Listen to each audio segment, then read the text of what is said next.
Alpha and omega international ministry 15ാം തവണയും തോട്ടം മേഖലയിലെ കുട്ടികൾക്ക് കൈത്താങ്ങായി ബുക്ക് വിതരണം നടത്തി. ഇത്തവണ 2 ലക്ഷം രൂപയുടെ ബുക്കുകളാണ് തോട്ടം മേഖലയ്ക്ക് ഇവർ സമ്മാനിച്ചത്. റെയിൻബോ ന്യൂസ് വാർത്തകൾ നിങ്ങൾക്കായി അവതരിപ്പിക്കുന്നത് സ്ത്രീ സൃഷ്ടികളിൽ ഏറ്റവും പരിശുദ്ധയായ ഒന്ന്. ആ പരിശുദ്ധിക്ക് നിറം കൂട്ടുന്ന ഒന്നാണ് അവരുടെ ആത്മവിശ്വാസം. അതിനാൽ ഞങ്ങൾ മനസ്സിലാക്കുന്നു, നിങ്ങൾ അർഹിക്കുന്നു കെജിസ് ജ്വല്ലറിയുടെ അതുല്യമായ ആഭരണങ്ങൾ. കെജിസ് ജ്വല്ലറി, കോട്ടയം കട, സിൻസ് 1950. പരിശുദ്ധ സ്വർണം വിശ്വസ്ത കരങ്ങളിലൂടെ. ആ shops Kattappana, Cheruthoni, Adimali, Nedumkandam, Rajakkad. Vandiperiyar panchayat higher secondary സ്കൂളിലെ പൂർവ്വ വിദ്യാർത്ഥി ജോർജ് കുട്ടി ആന്റണി എന്ന ജോസി ഇത്തവണയും തോട്ടം മേഖലയുടെ കുട്ടികൾക്കായി നോട്ട്ബുക്കുമായി എത്തിയിരിക്കുകയാണ്. Alpha and omega international ministry എന്ന ട്രസ്റ്റ് 15ാം തവണയാണ് മേഖലയിലെ നിർധനരായ കുട്ടികൾക്കായുള്ള ബുക്ക് വിതരണം നടത്തുന്നത്. 15ാം വർഷവും മുടങ്ങാതെ കുട്ടികളുടെ പഠന ആവശ്യത്തിനായി നടത്തിയ ബുക്ക് വിതരണം 2 ലക്ഷം രൂപയിലധികം ചെലവഴിച്ചാണ് ഇത്തവണ ബുക്ക് വിതരണം നടത്തിയത്. പഞ്ചായത്ത് ഹയർ സെക്കൻഡറി സ്കൂളിൽ പഠിക്കുന്ന 8, 9, 10 ഇതോടൊപ്പം +1, +2 കുട്ടികൾക്കാണ് ബുക്ക് വിതരണം ചെയ്തത്. സ്കൂളിലെ PTA അംഗങ്ങളുടെയും അധ്യാപകരുടെയും ഇതോടൊപ്പം തന്റെ സഹപാഠികൾ ആയിട്ടുള്ള പൂർവ്വ വിദ്യാർത്ഥികളുടെയും നേതൃത്വത്തിൽ ആണ് നോട്ട് ബുക്ക് വിതരണ പരിപാടി സജ്ജമാക്കിയത്. സ്കൂൾ ഓഡിറ്റോറിയത്തിൽ വെച്ച് നടന്ന നോട്ട് ബുക്ക് വിതരണ ഉദ്ഘാടന ചടങ്ങിൽ school MPTA president Susie Yesudas അധ്യക്ഷയായിരുന്നു. സ്കൂൾ പ്രിൻസിപ്പൽ ജർമലിൻ S സ്വാഗതം ആശംസിച്ചു.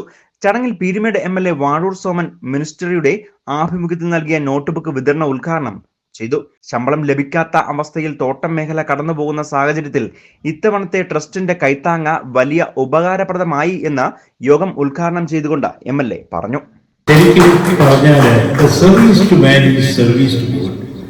സഹോദരൻ ചെയ്യുന്ന പ്രവൃത്തി ദൈവപ്രവൃത്തി എന്നാണ് ബൈബിൾ പറയുന്നത്. അപ്രകാരം പ്രവർത്തിക്കുന്ന സഹോദരന്മാരാണ് ഒമേഗ ട്രസ്റ്റിന്റെ ആളുകൾ. നമ്മുടെ തോട്ടം മേഖലയിലേക്ക് കുട്ടികൾ ദുരിതം അനുഭവിക്കുന്ന സന്ദർഭത്തിൽ പാഠപുസ്തകങ്ങൾ എത്തിക്കുവാൻ, നോട്ട് ബുക്കുകൾ എത്തിക്കുവാൻ കഴിഞ്ഞ 4 വർഷക്കാലമായിട്ട്, അതിനു മുമ്പേ അവർ ചെയ്യുന്നുണ്ടെങ്കിലും ഞാനാണ് 4 വർഷക്കാലമായി ആ കർമ്മം നിർവഹിക്കുന്നത്. അതുകൊണ്ട് പതിവ് തെറ്റിക്കേണ്ടതില്ല. എങ്ങനെയും വന്ന് ഒരു 10 മിനിറ്റ് സംസാരിച്ചിട്ട് എത്രയും വേഗം പോകണമെന്നുള്ള കരുതലിലാണ് എത്തിച്ചേർന്നത്. ഇവിടെ നമ്മുടെ കുട്ടികളെ സംബന്ധിച്ചിടത്തോളം എല്ലാവർക്കും അറിയാം, ഇവിടെ നല്ല ഉന്നത വിജയ ശതമാനം നേടി കഴിഞ്ഞിരിക്കുന്ന സ്കൂളാണ്. അഴുത ബ്ലോക്ക് പഞ്ചായത്ത് അംഗവും സ്കൂൾ PTA പ്രസിഡന്റുമായ PM നൌഷാദ യോഗത്തിൽ മുഖ്യ പ്രഭാഷണം നടത്തി. വണ്ടിപ്പെരിയാർ ഗ്രാമപഞ്ചായത്ത് ആരോഗ്യ വിദ്യാഭ്യാസ standing committee chairman KD Ajith, high school അധ്യാപിക Daisy Rani, headmaster K Murukesan, Rajan V, pastor Abraham, Ravi PK, Saji Dymock, Saji Vettikkal എന്നിവർ ആശംസകൾ അറിയിച്ചുകൊണ്ട് സംസാരിച്ചു. തുടർന്ന് ട്രസ്റ്റിന്റെ പ്രവർത്തനങ്ങളെക്കുറിച്ച് ജോർജ് കുട്ടി ആന്റണി വിശദീകരിക്കുകയും ചെയ്തു. സംവിധായകൻ ചേട്ടൻ ജോസ് മറിൽ എന്ന് പറയുന്ന വ്യക്തിയോട് ഞാൻ ഒത്തിരി ചാരിറ്റിയെ കുറിച്ച് പറഞ്ഞു. അദ്ദേഹം എനിക്കൊരു 1000 രൂപ എടുത്തു തന്നിട്ട് പറയുന്നത് തുടങ്ങാൻ ചെയ്യാൻ പറയാം. ഞാൻ പൈസ ചോദിച്ചതല്ല, അദ്ദേഹത്തോട് അഭിപ്രായം പറയാം. അതെന്റെ കൂട്ടുകാരനായ ജോസഫ് എന്ന് പറയുന്ന അദ്ദേഹത്തോട് ഞാൻ ഈ കാര്യം പറയുമ്പോൾ അദ്ദേഹം എനിക്കൊരു 1250 രൂപ തന്നു. അങ്ങനെ 2250 എന്റെ കയ്യിൽ നിന്ന് ഒരു 750 രൂപ എടുത്ത് 3000 രൂപയ്ക്കാണ് ആദ്യം ചെയ്ത സംരംഭമാണ്. അത് ഇന്ന് 15ാമത്തെ വർഷം പൂർത്തീകരിക്കാൻ ദൈവം എന്നെ സഹായിച്ചു. 11ൽ പറയുന്ന ഒരു കാര്യമുണ്ട്, നിങ്ങൾ ലോകത്തിന്റെ ഉപ്പാവുന്നു. ഉപ്പ് കാരമില്ലാതെ പോയാൽ അത് പ്രയോജനമില്ലാതെ പോകും. 2, നിങ്ങൾ ലോകത്തിന്റെ വെളിച്ചമാവും. നിങ്ങളുള്ള വെളിച്ചം ഇരുളാകാതിരിക്കുക.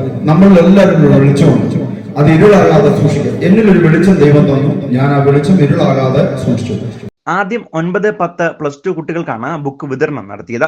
തുടർന്ന് അധ്യാപകർ ആവശ്യപ്പെടുന്നത് അനുസരിച്ച് 8ാം ക്ലാസ്സിലെയും +1 വിദ്യാർത്ഥികളുടെയും ബുക്ക് വിതരണം നടത്തുകയും ചെയ്യും.